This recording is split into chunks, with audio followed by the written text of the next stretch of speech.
Hello and welcome back to the Willie Morgan Show with Manchester United icon Willie Morgan. A lot has changed since we last spoke. Manchester United have won a few games. Champions League game coming up tonight as we're recording. But of course, first of all, Willie, how are you? I'm very well. Much the same as normal. Got through the 3 storms that we've had over here or down here. I don't know what it was like in Scotland, but it was really quite bad here. So obviously I've not been getting any golf in, which doesn't put me in the greatest of moods, Callum. Although I went out today, talking about golf. I'd just like to say hello to Andy, Cameron and Jamie. They're the 3 young assistant pros at the Mere where I play. They're all good lads and they look after me. I've been trying to get them out on the golf course because I'm getting a bit short of money and I'd like to take some money off them. But I've not got them out yet. Anyway, I know they're listening. So the 3 of you, get a date in your book. I need some money. Okay. Other than that, another sad thing, a friend, an old friend, Alex Ingram. I don't know if you would remember Alex. No. Alex came from, I'm not sure where it was,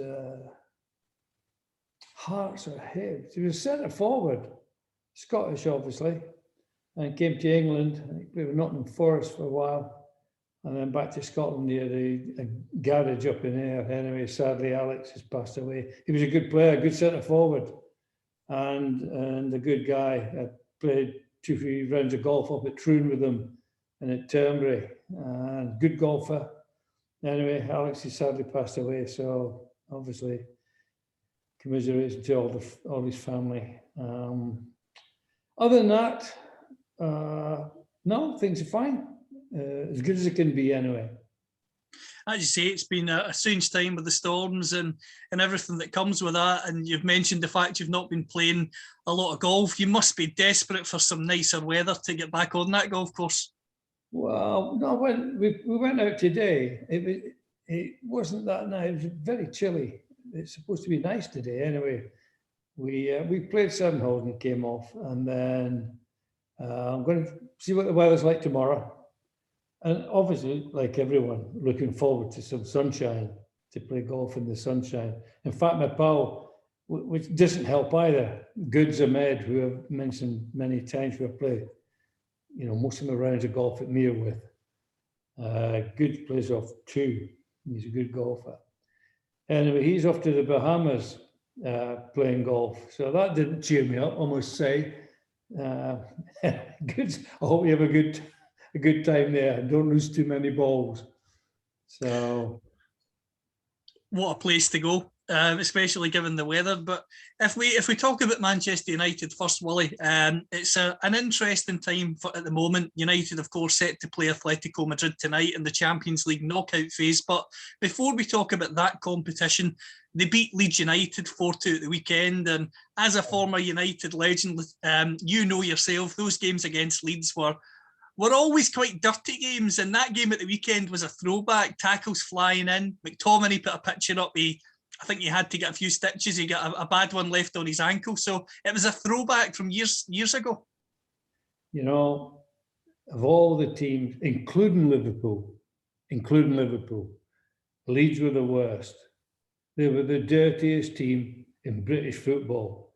And I've told you before, started by Bobby Collins, somebody that I loved as well when he was at Celtic, over the top. They started it.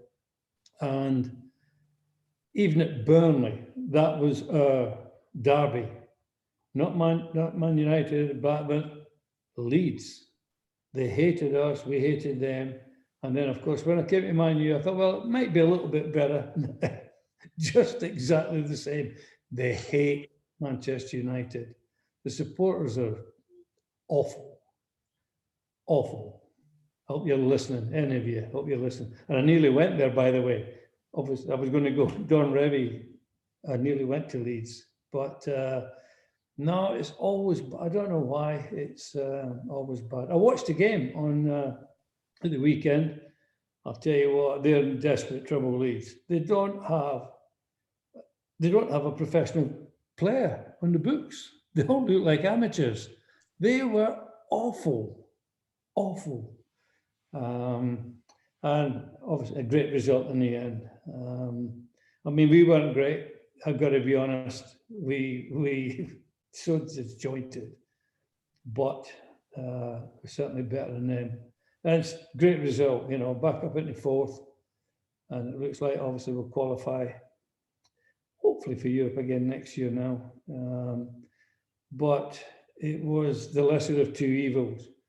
I mean, Man United were, and you know, well, you know my thoughts on all of them.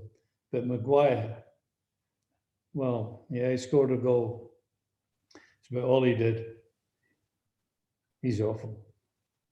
And would I take it off the captaincy off him in a heartbeat and put it on Ronaldo's arm? In a heartbeat. He's not a captain. He's not a player. He's anyway. I diverse, Callum. You get me at it again. You know, you're very good at slipping these little things in. But no, it was a great result. It was a great result for us. And even though we're not playing great, if we get the result, that's all that matters.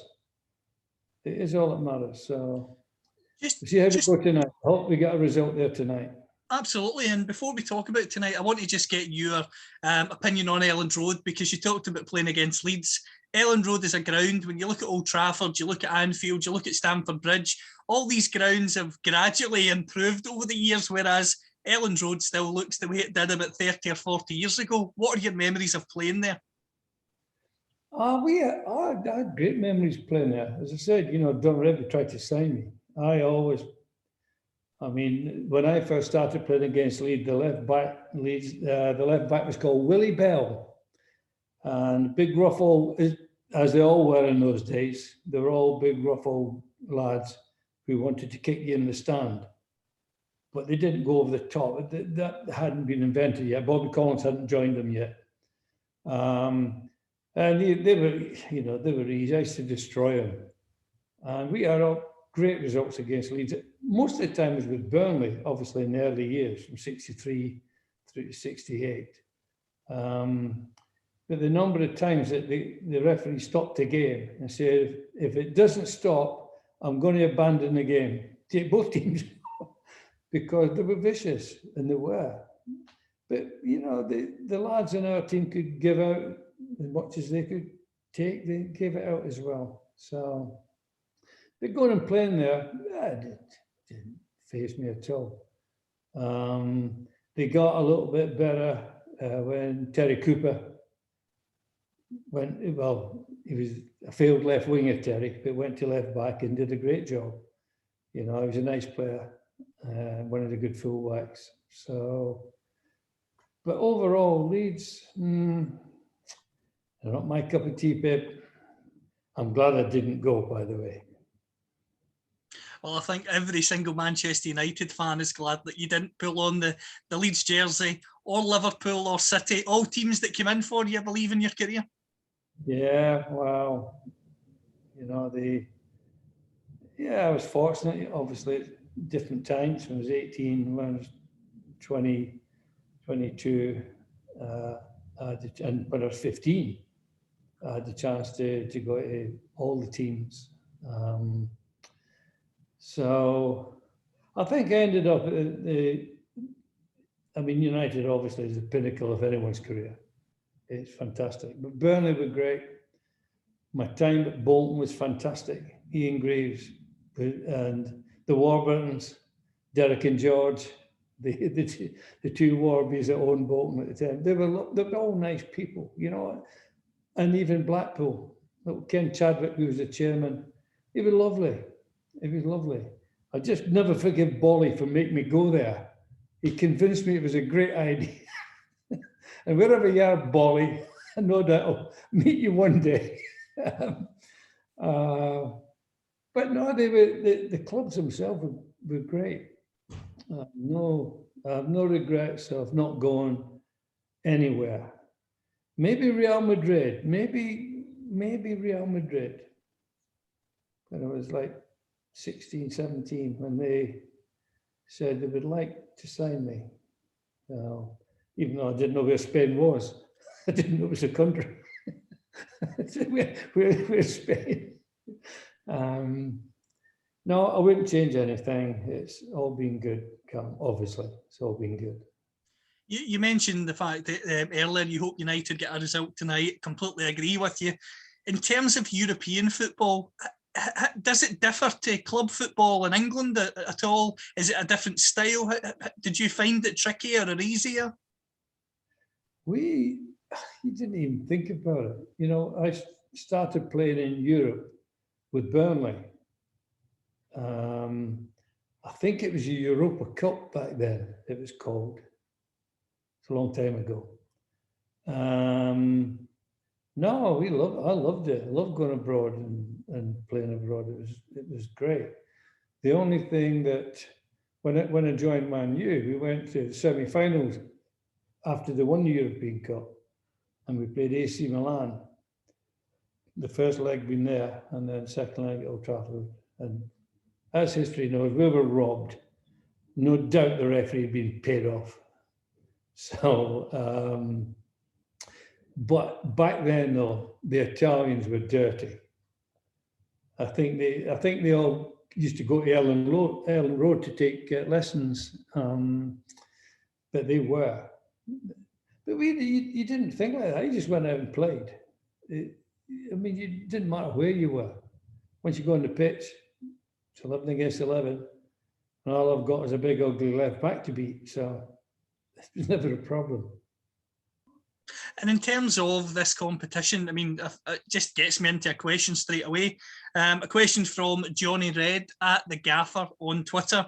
Hi, Willie. Hope you're well. We seem to be playing a little better at the moment. How far can we realistically go in the Champions League this season? Could we win it? Well, there's nobody else, John. I mean, you look at Real Madrid, they're average now. Barcelona, they've gone. Messi left, they've gone. They've got nothing. PSG, they're not that club. There's not a lot around. There's no reason. As bad as, and we're not great. We're definitely not great. But there's not a lot to beat. Everyone's pretty much the same. All you need is a break, a little bit of luck. And there is no reason we can't win it. I know it sounds stupid when we've not been, that good, but there's nothing to beat. There is no great team anymore. The Barcelona team with Messi was a great team. That's gone. There is no one great team anymore.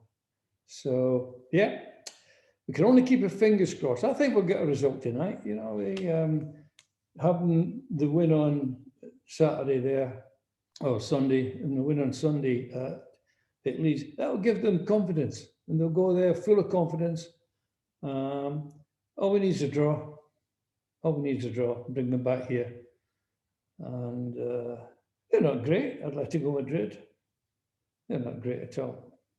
One player I want to ask you about in particular, you mentioned earlier you would give the captaincy to Cristiano Ronaldo if you possibly could. Ronaldo's such a star that he gets criticised more than others, and his performances are arguably under the microscope more than others. There is chat whether United should let him go this summer. Do you think they should get the most out of him and make a break in the summer, because he has just turned 37? He's at the end of his career.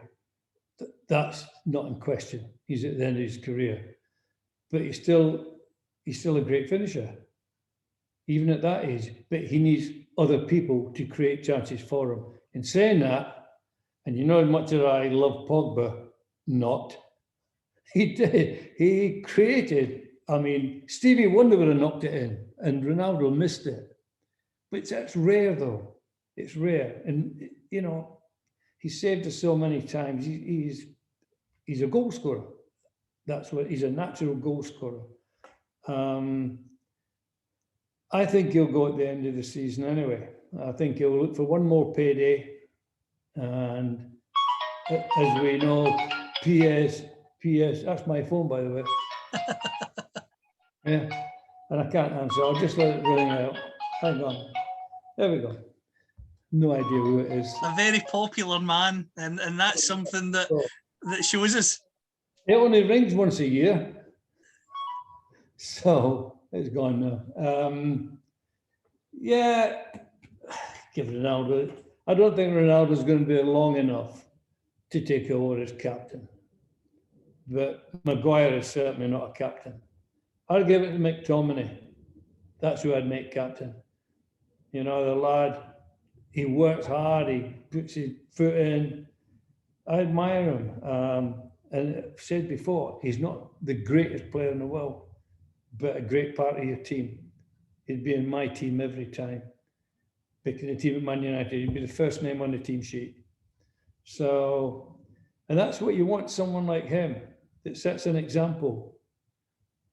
Harry Maguire doesn't set an example in any way, shape, or form. So we'll see what happens. We'll see what happens. But I think Ronaldo will go at the end of the season. And Cavani looks like he's gone, isn't he? He's gone as well. We'll see what happens. But as you well know, it's well documented on this show how many people would like to go. Well, just on that, I mean, I don't have enough paper to write them all down here, Callum. So, well, I think a lot of them will go, and I suppose the big thing is United need to hire a new manager so that that man can make a decision. They've got an interim manager at the moment. Do you think United should be announcing the new manager before the end of the season so that the players know what's going on, but two, so that the fans know what's going on? Because it's a bit of a strange situation at the moment where you've got someone who knows their contract's up in May and we don't really know what's going to happen long term. Why he was ever appointed in the first place, that's the guy that should be sacked. Whoever appointed him is a joke. An absolute joke. He should have kept Carrick on to the end of the season. He was doing very well. Let him go. He knows the system. He knows the problems. This guy's come in. He hasn't got a clue what he's doing. He hasn't got a clue. It's a joke. But that's and again, I don't know who made that decision, other than the Americans who live in America. That's the only thing you could think that happened, because any rational person, why would you appoint him? I mean, he's dreadful, absolutely dreadful. I don't know who's going to come. He's got a big job. Whoever comes has got a big job. You know, no one, with the players we've got, you need a magic wand. They have to get rid of at least 10 players and then bring 10 new ones. And where do you find the new ones? That's the problem. Where are they? Where are they? Where are the great players? Not too many around. And the only two that I know of are bloody Messi and Ronaldo, and they're at the wrong end of their careers. Next great player. We certainly don't have them. And I've not seen anyone else with someone like that. So it comes back to my old hobby horse. Coaches, hire a manager, not a coach. One person I want to ask you about, and we've talked about him so many times on the show, is George Best. The reason I want to bring George up is I was speaking to Jeff Stelling during the week, and Jeff worked with him, of course, on Soccer Saturday, and Jeff echoed what you said, Willie, by saying people saw George as a showman, but he was a very gentle man, a very quiet man who liked to keep himself to himself. How important is it to emphasise that? He wasn't a showman, and he wasn't a drunkard when he was playing. You know, the rubbish, the garbage that's been written and talked about with George is garbage. You know, at the end, yes, when he went off to live in London, you know, of course he took to drink and, you know, he was gambling. But while he was playing, all that rubbish about him it's absolute rubbish. And he was, you know, he was a great guy. You know, we were great friends. And we were quiet. I was quiet. We were both quiet. He wasn't a showman. He was great player, not a showman. He was a great player, but he was, you know, you meet him if you met, you're not going to come in and say, look here, hey, I'm here, babe, you know. You just go in very quietly, like there was no one like that, including George. So, yeah, Jeff, never met him, but he's absolutely right. George Best was a gentleman, an absolute gentleman, much maligned, wrongly. Well, another good friend of yours who I was speaking to recently, as you know, was Paddy Clare. When I was down at Old Trafford for the Middlesbrough game, he was sitting a few rows behind me. I was in the press box. He was sitting with Mickey Thomas, and I heard a shout, and I got called up at half time, and he was talking away, and he was asking for you, saying that he's desperate to meet up with you and Kay and the family again whenever it's safe to do so. I have to save up. He drank me at house and home. I've got to save up again, Pat. God, it's going to take me 3 years to recover from your last visit. So no, we, you know, he was one of my heroes, for the want of a better word, when he was at Celtic. You know, I loved Grant, and you know, fortunately, we become great friends with him and his family, you know, Noreen and the family, and we had he came around for dinner, obviously. And we had a great time, and old memories, you know, talking about the old days. Yeah, no, as soon as all this COVID thing goes again, hopefully it looks like there's a little bit of daylight and get some nice weather. No, him and Noreen will be around again, and we'll put the world to rights, as we always did, by the way. Although he did it more than me. He definitely put the world more than me. But no, I love him. I love Crown and all the family. So you're very fortunate to have met him down there on your visit. And I know you've got a job at Celtic now. I do, yes. Hey, see, you've done what I never did. Done what I never did. Your next thing, you'll be getting a game. Now you've got the job. Although they're doing very well at the moment, eh? Back at top of the league. I know we had a bit of a nightmare in Europa, but we're back at top of the league. It's a start. It's a start. It certainly is, and as you say, it's one of those where top of the league with 3 points, and I think if the league can come back this season after how, as you know, and we talked about it last year, how awful last season was, it would be incredible. And just on that, I got the phone call last Sunday, as I was telling you, and I honestly thought it was a prank call when the phone was ringing. So I actually hung up on them the first time, which I probably shouldn't say, but I thought it was a prank call. I thought it was someone who was at the wind-up. Oh, I think it's fantastic. You know, they couldn't get a better person. It's fantastic. It's great for you, but it's also great for them. Hearing that from you, Willie, means so much to me. It's just true. You know, it's no big deal. You're brilliant at what you do. Absolutely brilliant. Well, we're all delighted for you. Absolutely delighted. I'm sure Mary Ann's delighted as well. Oh, absolutely. She was the same. She couldn't believe it either. It's fantastic. So tell them, now that you're there, the next managerial job, when they get rid of the coach, I'll come back as the manager. I'll do 3 years, that's it. We'll win everything, and then I'll retire.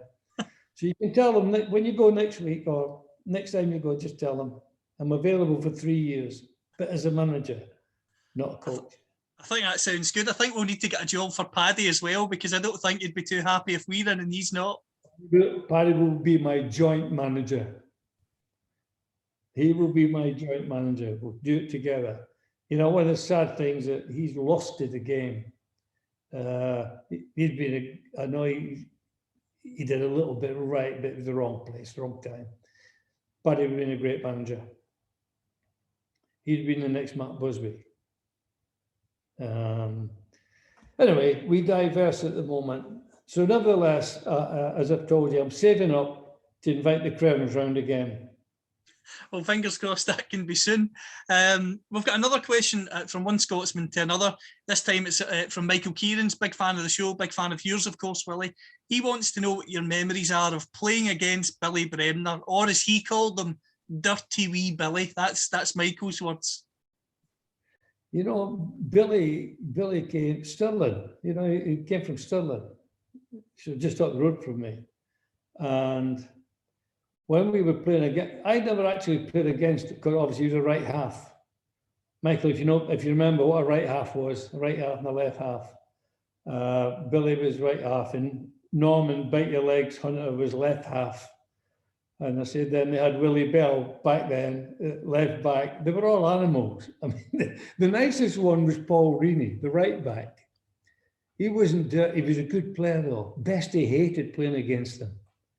Bestie hated it. So that was the first time, and George said, "Oh, you swap over and give him a roast because I can't beat him. I can't beat the geezer.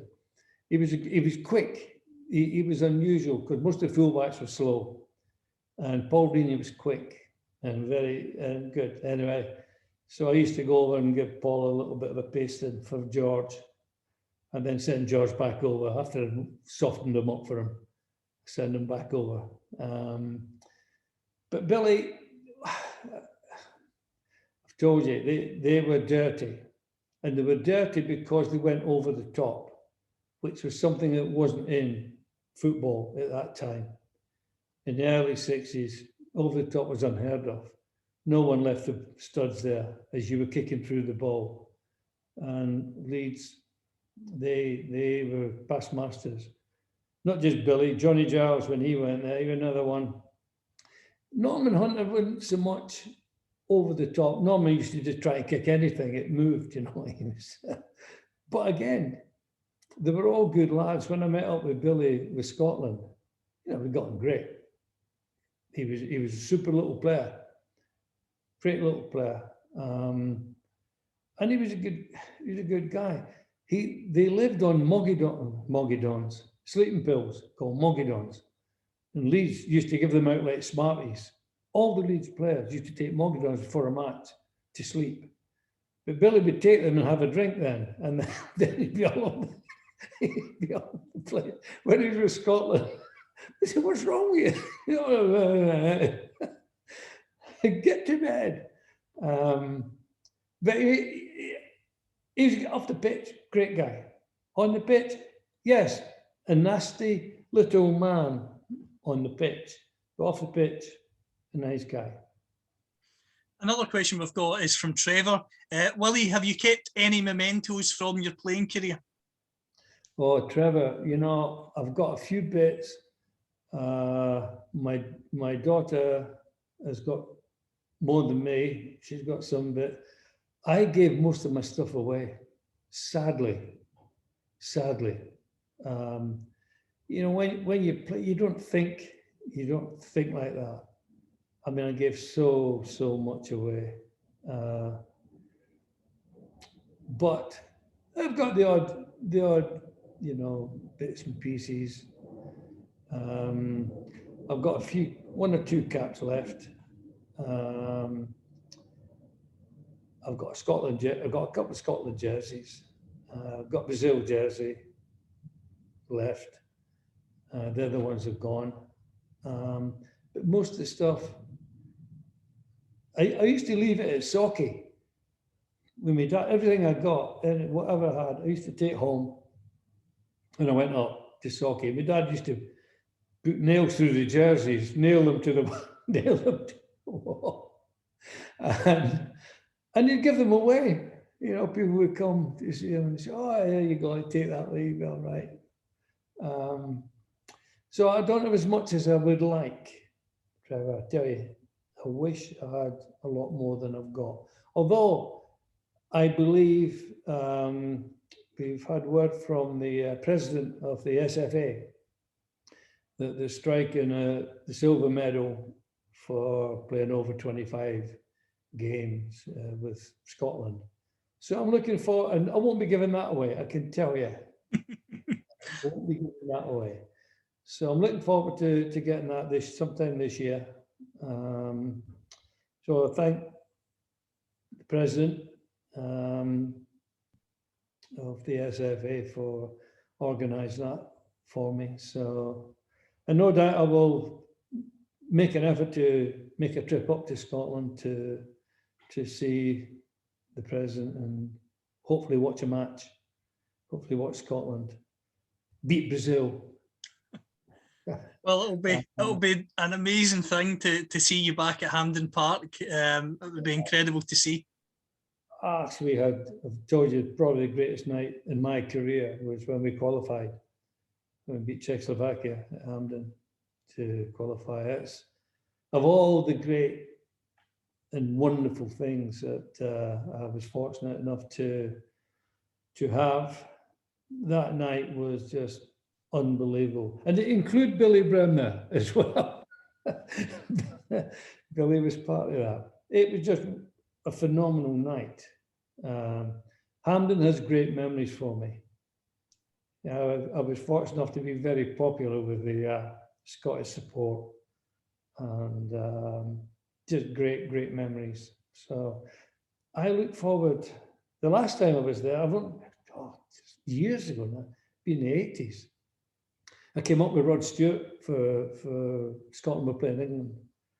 And that's the last time I was at Hampden. Jock Stein was the manager of Scotland at the time. So that tells you how long ago it was.